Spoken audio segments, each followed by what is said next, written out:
Segundo o Criador, uma das coisas mais terríveis que podem acontecer, nocivas com um ser humano, é ele ser privado de relacionamentos, de parceria, de cumplicidade. Eu queria lembrar a vocês que isso para Deus é tão expressivo, que mesmo antes da Bíblia narrar a criação da mulher, na viração do dia, Deus vinha conversar com Adão, interagir com ele, porque na mente de Deus não é saudável que uma pessoa viva isolada. Talvez isso seja bem refletido no momento em que vivemos, onde estamos ainda falando, mesmo de uma forma um pouquinho, mais relaxada, de isolamento social. Mas o quanto de mal esse isolamento fez para a sociedade, isso é notório.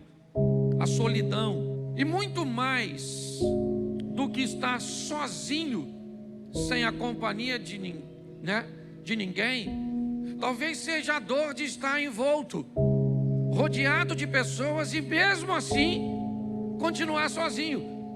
Porque às vezes você está rodeado de pessoas, mas você está só. Esses dias, numa fila para embarcar num voo, devia ter mais ou menos umas 150 pessoas. E estávamos todos na fila e a moça estava indo à minha frente e de repente, uma funcionária da companhia aérea olhou para ela, não sei por que motivo, perguntou para ela: a senhora está com alguém? E ela disse: não, eu estou sozinha. E naquele momento tinha inúmeras pessoas ao redor dela, mas ela estava dizendo: nenhuma dessas pessoas fazem parte do meu convívio, fazem parte da minha história. Apesar de eu estar envolto numa multidão, apesar de eu fazer parte de um núcleo familiar de 5, 6, 10, 20 pessoas, morar numa casa, isso não significa que essas pessoas estão com você. Muitas pessoas se sentem solitárias. Uma das grandes reclamações, até mesmo das pessoas que vêm para a igreja, é a dificuldade de interagir e de conseguir algum relacionamento. As pessoas se queixam muito disso. Ou seja, eu faço parte de uma igreja de 1000 pessoas e mesmo assim eu ainda continuo solitário. A solidão não é algo que foi feito para o ser humano. Deus tem prazer de que as pessoas se relacionem. E muitas vezes nós nos sentimos só. Hoje eu quero mostrar para vocês rapidamente que muitas vezes pessoas vão lhe faltar. Muitas vezes pessoas vão lhe virar as costas. E cuidado com a expectativa que você nutre, principalmente daquelas pessoas cuja qual você aguardava reciprocidade, daquelas pessoas cujas quais você investiu alguma coisa, você ajudou. Dói muito mais, certo? Ver alguém que deveria lhe corresponder de uma forma positiva lhe virar as costas do que um estranho. E essa é uma estratégia do diabo. Por que é que as pessoas que nos ferem são aquelas pessoas que mais deveriam nos ajudar? Porque o propósito do maligno é causar feridas no nosso coração. Por que é que quem vendeu, ou por que quem vendeu José foram seus irmãos? Porque o propósito era ferir o coração dele. Eu quero mostrar para vocês hoje, rapidamente, algumas situações que pessoas aparentemente estavam sozinhas, mas elas entenderam algumas coisas que, se nós entendermos, vai ser muito fácil. A primeira delas é a batalha de Davi contra o gigante. Presta atenção, Israel está num momento muito difícil. Há um rumor de guerra contra os filisteus, que, diga-se de passagem, já havia vencido Israel numa batalha anterior. Essa situação então se intensifica, e agora mais uma vez, no vale de Elá ou no vale de Socó, as tropas estão acampadas para um ambiente de guerra. Quando de repente um soldado dos filisteus, um homem valente chamado Golias, se destaca das fileiras e faz uma proposta para o exército de Israel. A proposta é: ao invés de estabelecermos uma guerra, vamos estabelecer uma outra modalidade de batalha. Vamos estabelecer um duelo. O que é um duelo?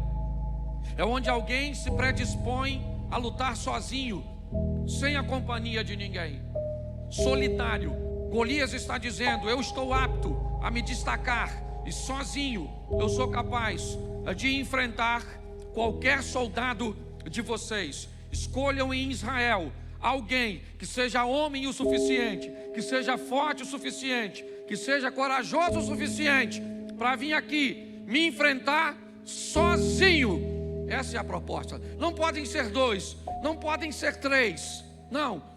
Ele pode trazer consigo a arma que quiser, fique à vontade. Eu tenho couraça, eu tenho escudo. O que ele tem? Lança, flecha, espada. Eu tenho todo o aparato a meu favor, é o que está dizendo Golias, para vencer. Eu sou altamente preparado. E é nesse ambiente de duelo, de solidão, que Davi vai resolver entrar nessa batalha. É algo aparentemente louco. Todas as pessoas que estão olhando para aquele momento, não faz sentido, porque todas as pessoas que estão olhando para Davi, o que estão vendo? Um homem grande, bem armado, bem equiparado, ou equipado, como Golias, intransponível. E do outro lado, um rapaz que não tem uma lança, não tem uma espada, não tem um escudo, ele não tem nada, e pior, ele está sozinho. Sabe o que é mais incrível nisso? É que para todo mundo Davi está sozinho. A única pessoa que não se sente sozinho nesse campo de batalha é Davi. Davi é o único que está naquele ambiente e tem certeza de que ele não está sozinho. Mas pastor, se ele não está sozinho, então não é duelo. Bom, aí é que vem a parte legal, porque o aliado de Davi não pode ser visto por ninguém. O aliado de Davi, ele é invisível. Então todo mundo que olha só vê Davi. Golias não reclama, aliás, ele até reclama, dizendo: você não tem vergonha de mandar um garoto? Põe para mim o texto na tela, por favor. Verso 45 do capítulo 17, 1 Samuel, verso 45. Davi, porém, disse ao filisteu: você vem contra mim com espada, com lança e com dardos, mas eu vou contra você em nome do Senhor dos... o Senhor dos exércitos, o Deus dos exércitos de Israel, a quem você... Verso 46. Hoje mesmo o Senhor o entregará nas minhas mãos, eu matarei, cortarei a sua cabeça, e hoje mesmo darei os cadáveres, né, do exército filisteus, as aves do céu, os animais selvagens, e toda a terra saberá que há Deus em Israel. Sabe o que esse garoto está dizendo? Pensa só, todo mundo está olhando, Davi está como? Sozinho. E o que Davi está falando? Ele sabe nada, vou matar esse cara aí. Mas você está sozinho? Eu não estou sozinho, Deus está comigo. Se você consegue ver Deus ou não consegue, isso não é problema meu, isso é problema seu. Eu tenho certeza de que Ele está comigo. Davi é alguém que está preocupado, provavelmente está. Ele está amedrontado, ele está. Mas ele sabe, é o que ele está dizendo. Ele falou: olha rapaz, você vem com espada, escudo, lança, você vem todo o aparato. Eu vou contra você em nome do Senhor, e o Senhor dos exércitos, a quem eu sirvo hoje, vai botar você na minha mão. Como é que Deus vai botar Golias na mão do Davi, se Deus não está lá? O que Davi está dizendo, gente, é muito importante nós entendermos isso. Em muitas ocasiões da sua vida, o diabo vai fazer você se sentir sozinho. E não tem problema nenhum nisso. Dependendo da dificuldade, você olha para um lado e para o outro, você não vê nada. Mas uma coisa é ele tentar te seduzir, outra coisa é você acreditar no que ele está tentando te convencer.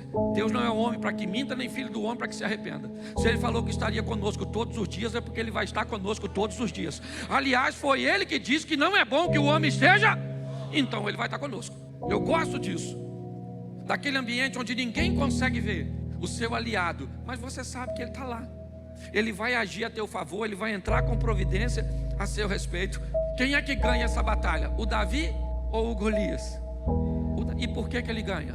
Porque não está sozinho, gente. Ele está com Deus. Se tivesse sozinho, morria. Estou falando sério. Não morreu porque Deus está presente. A situação o desafia, certo? Para enfrentar de forma solitária. Então ele não poderia levar Eliabe, seu irmão mais velho, Abinadab, Samar e nenhum de seus irmãos. Seu amigo Jonatas que na verdade a amizade acaba surgindo depois que ele se torna um campeão de guerra, porque até então ninguém estava muito afim de ser amigo de um borra-botas que limpava as arminhas do pai, porque é só você começar a vencer que aparece assim de gente querendo estar do seu lado. Começa a perder para você ver se não vai todo mundo embora e te deixa sozinho. O único que fica contigo quando todo mundo vai embora é aquele que nunca te deixou, o Senhor dos Exércitos.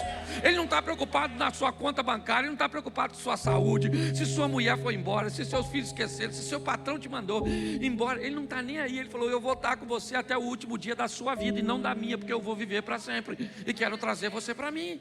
É importante nós entendermos isso. Eu gosto desse camarada primeiro pela valentia. A valentia a ponto de ter certeza de que Deus era com ele quando ninguém conseguia ver. Pastor, como é que eu consigo isso? Isso é fácil, Davi também ensina. Um pouquinho de cada vez. Quando Saul tenta convencer, Saul fala para Davi: garoto, deixa eu explicar uma coisa para tu. Senta aí. Tu viu o tamanho do cara? Tu sabe quantas pessoas aquele cara já matou? Você vai morrer, garoto.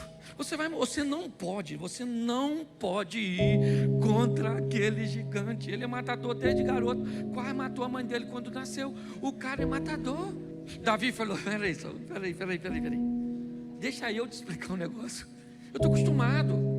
Volta e meia eu vejo Deus me dando vitória. Volta e meia eu vejo Deus agindo em ambientes que ninguém consegue ver. Se você não acredita, isso não é problema seu. Eu só quero que você me autoriza. Fala para mim, vai e tu vai ver o que vai acontecer com aquele gigante de uma figa, filho de uma égua, miserável. Eu vou matar ele. Ninguém acreditava nele. Querido, deixa eu te dar uma notícia muito importante. Se você, para vencer, depender da torcida dos outros, se prepare para perder. Porque hoje a sua vitória incomoda muito mais os outros do que a sua derrota. Está assim de gente torcendo para você? E cuidado, que a maioria dessas pessoas que torcem com força está perto de tu. Porque inveja não é coisa que você tem de quem está longe. Você tem inveja do salário do Neymar? Mas aí do teu irmão. Esse dia eu achei legal, o cara falou assim: eu sonho em ganhar 20 mil, igual o meu irmão. Aí o cara falou: seu irmão ganha 20 mil? Ele falou: não, ele também sonha. É só um sonho. Você está rindo, mas é sério. Eu gosto da estrutura. Por quê? Porque ele consegue enxergar que não está. Eu não sei como é que você se sente em algumas fases da sua vida, mas a Bíblia diz que Deus vai estar presente. Posso ouvir um amém? Isso. Segundo texto, vou usar uns aqui para você ter facilidade de olhar depois, certo? Próximo evento, 2 Crônicas, a partir, vamos para o capítulo 32, certo? Novamente, as coisas não estão boas para o povo de Deus. Agora Israel está cercada. Agora o exército não é mais dos filisteus, são os sírios, pela mão de Senaqueribe. Agora as coisas estão extremamente difíceis. O rei, ele não quer invadir, ele quer que o povo se renda. Então ele manda uma carta que é lida diante do povo. Ele está com um exército do lado de fora. Ezequias tem 25 anos de idade nessa ocasião. Acabou de assumir o governo e fez algumas mudanças. Ele está praticamente sozinho. A idolatria havia sido introduzida no reinado e ele está tentando erradicar isso, voltando a estabelecer o culto. E nesse momento Senaqueribe se levanta. É muito importante nós entendermos isso. Algumas pessoas às vezes nos procuram e dizem assim: pastor, por que é que quando eu aceito Jesus parece que as coisas ficam piores? Isso é mentira. As coisas não ficam piores. O grande problema é que quando você aceita Jesus, Ele, quando chega, acende uma luz. E a luz que Ele acende mostra a sujeira que você não via enquanto estava nas trevas. O problema é que quando Ele chega, Ele mostra que tem pessoas que não devem mais estar na sua vida. E aí você começa a enxergar coisas que você não via antes. Aí dá a impressão de que as coisas pioraram. Mas não tem pior. O troço já estava ruim. É que você estava, cego nesse ambiente. Quando eu olho para esse texto, o que eu vejo? Um cara cercado. Exército ele praticamente não tem. A estrutura dele para se defender é basicamente nenhuma. Ele não tem recursos nenhum, nem para estabelecer aliança com outros reis, porque o pai dele decretou falência para a gestão dele. Ezequias não tem nada. Os utensílios todos de ouro, de prata, de bronze, de tudo, da casa dos príncipes, ele deu tudo para o exército da Síria e dos assírios. Ele não tem nada, ele não tem como fazer aliança.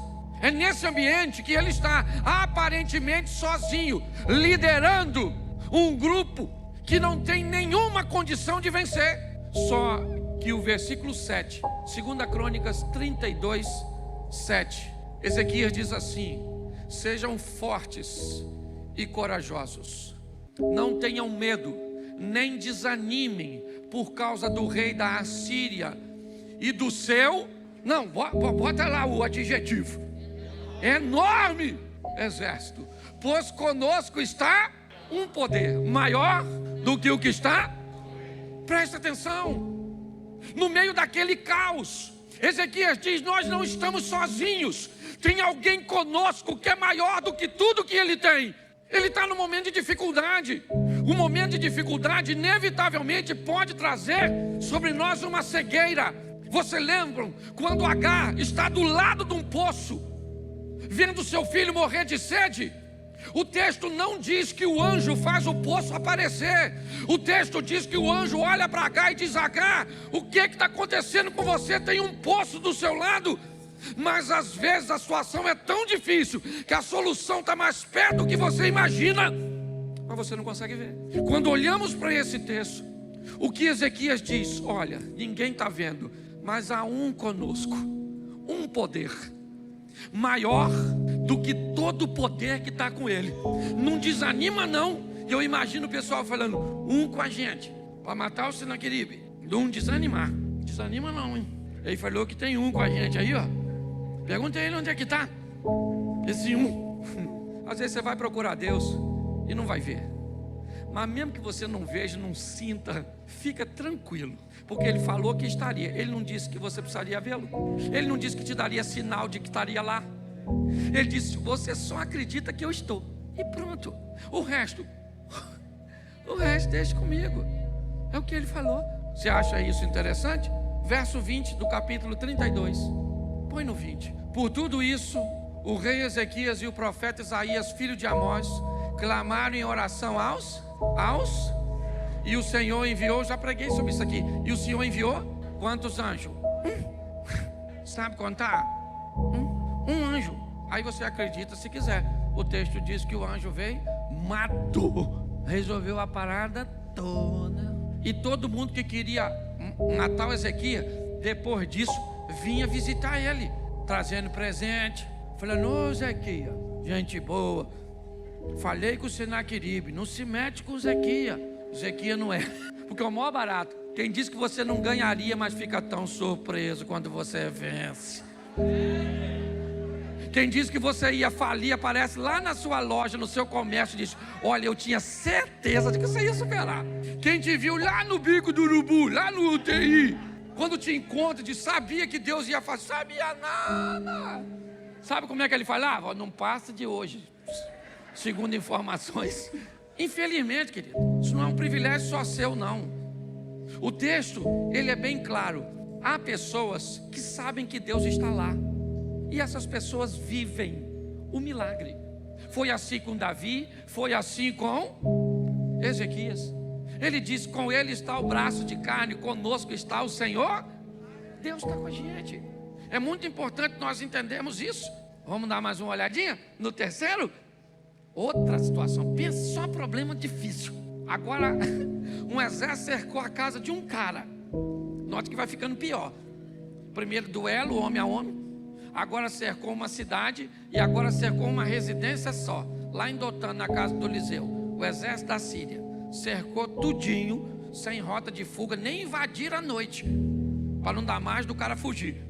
Para prender quantos camaradas? Um só, inimigo número 1 da Síria, o gordinho, carequinha, Eliseu. Acorda de manhã, o garoto abre a porta e se depara com aquele exército grandão. O menino começa a tremer, fica apavorado, até porque é menino. Problema é problema para todo mundo. A diferença é que menino se comporta de um jeito e homem se comporta de outro. Menina se comporta de um jeito e mulher de Deus se comporta de outro. Mas problema é problema para todo mundo. Se você acha que você é o único que tem, vai bater um papo. A casa está cercada, o garoto abre, vê aquela multidão e o menino fica apavorado, procurando um lugar para fugir. Não tem lugar para ir, certo? E nesse momento, segundo o livro dos Reis, capítulo 6, verso 16, diz assim, segundo o livro dos Reis 6, 16. O profeta respondeu: que ele respondeu? Não tenha. Por que o menino está com medo? Porque ele está se sentindo sozinho. E tem um exército lá do lado de fora, querendo entrar. E pior, escute só, o exército quer pegar quem? O Liseu. E quem é que está com o Liseu? O menino. Entendeu? Tem coisa que não é nem para pegar tu, mas tu tá junto, vai de bucha. Vale uma observação para você selecionar melhor. Deixa eu te dar uma dica: nunca tente ajudar quem Deus quer tratar. Você não é melhor que Deus. Quando alguém estiver sofrendo, pergunta: Senhor, mexe com isso ou deixa isso quieto? Você quer exemplo bíblico para eu elucidar isso? Fica fácil. A visita que Josafá faz a Acabe. Entra numa batalha que não é dele, quase morre o Josafá. Não morreu pela misericórdia, porque o engraçadinho do Acabe, na hora de entrar a batalha, sabe o que o Acabe falou?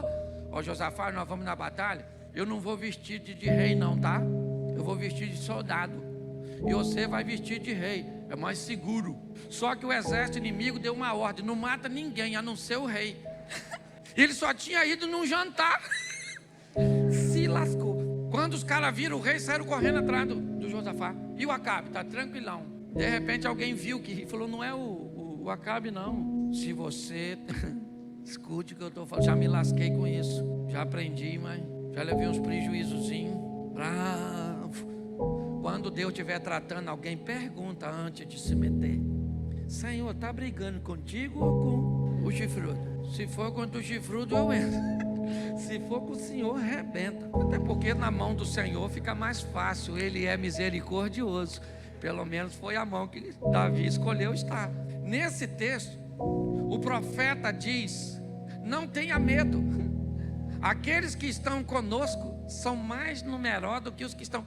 Eu imagino o garoto: estão conosco. Conosco. Desenrola, filho. Onde é que está conosco? Não estou vendo ninguém. Isso aí. Eu estou olhando. Eu tenho um negócio para resolver amanhã, essa semana. Nós estamos sozinhos, Liseu. Acorda. Vai para a oficina da alma. Você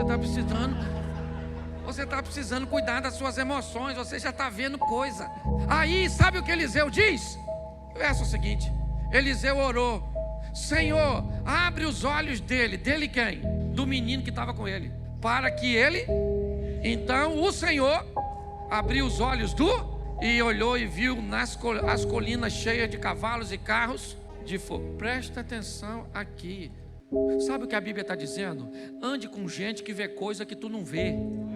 Ande com gente que está numa fase acima de você, na próxima fase, na fase cuja qual você quer ir. Pare de andar com cabeça de bagre. Você está entendendo? Escolha melhor seus relacionamentos. Eliseu olhou, orou e falou: Senhor, abre os olhos desse garoto. E o menino está lá. Quando o menino olhou, estava aí já, Eliseu. Por isso que tu está tranquilo assim. Eu não estava vendo não. Eu imagino o garoto se destacando agora e falando: chega aí, irmão. Veio pegar o Eliseu e eu. Né, Eliseu? Fala pra encarar os cavalos de fogo aí, o Vingador. Não está parecendo Caverna do Dragão? Está parecendo. Escute só, querido.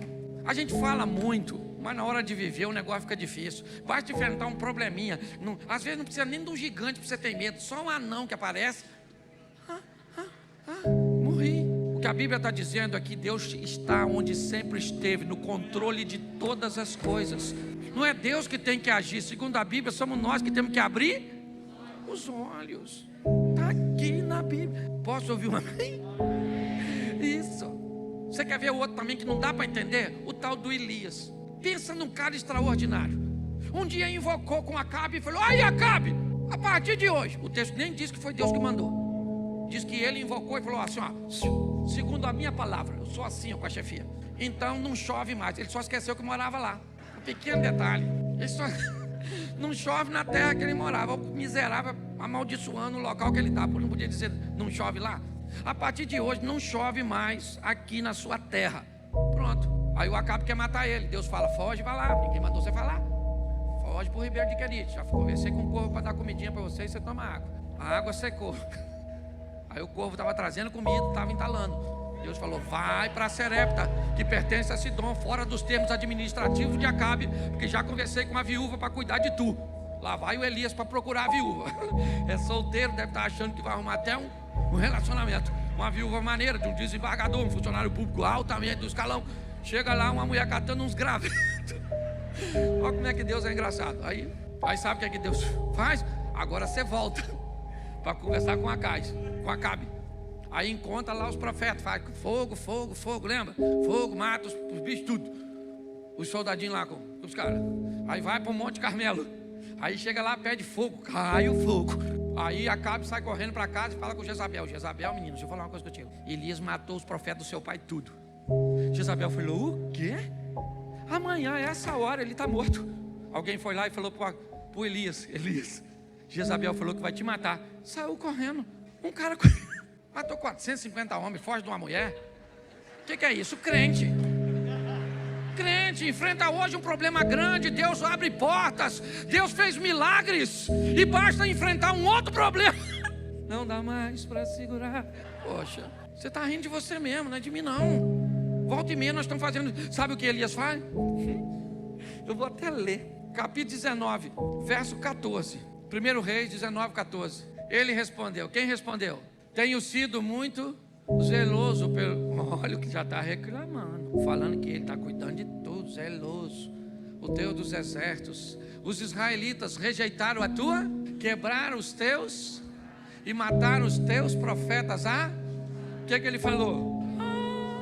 Última bolacha do pacote. Sou o único que sobrou. Deus falou, Elias, verso 18. Agora Deus humilhou também. Verso 18. No entanto, fiz sobrar 7.000 para tu que achava que estava sozinho. Tu é o 7.000. Mas o cara se sente, por quê? Está debaixo de uma pressão. É muito comum isso, gente. Embaixo da pressão, o que o diabo faz? Ele não pode te possuir, porque o Espírito Santo está em você. Então ele não pode fazer uma possessão. O que ele faz? Uma opressão. Ele começa a te apertar. Perde o sono, perde o apetite, perde o humor, perde isso, perde aquilo outro. Aí você já começa a achar que não tem mais ninguém no mundo, que ninguém te ama, que é melhor morrer. E já começa esse sentimento doido. E quem viveu isso? O Elias. O que a Bíblia está dizendo? Acorda, abra os seus olhos. O diabo vai querer te enganar, dizer que você está sozinho, que essa igreja não é para você, porque você não deve andar com Jesus, porque, poxa, agora uma coisa me encanta, é Jesus dizendo que ficou sozinho. Aliás, a maneira com que Jesus conduz seu ministério e os exemplos que ele nos dá é uma coisa fabulosa. Num determinado momento ele está orando e diz, Senhor, eu estou orando dessa forma, mas eu sei que todas as vezes que eu falo, tu sempre me ouve. Aqui Jesus disse da garantia e da certeza que Deus está sempre com ele. Mas no Getsemane ele faz o oposto. Ele diz, Deus meu, por que me desampara? Aquele que diz em determinados momentos que tem a garantia e a certeza de que Deus está sempre com ele, também nos dá o exemplo de que há momento da dor humana, de que parece que Deus foi embora. Se você acha que isso é uma fraqueza de Jesus, longe disso. Aliás, é exatamente pela tenacidade de sua força que ele não tem medo de mostrar a fragilidade do corpo e da vida que ele idealizou e que ele veio ocupar para nos livrar da morte eterna. Mas ele também nos mostra que há momentos que as coisas ficam tão difíceis que o ser humano vai sentir que ele está sozinho. E ele mostra essas duas fases, assim como nós vamos encontrar em Elias, em Eliseu, em Davi, em Ezequias.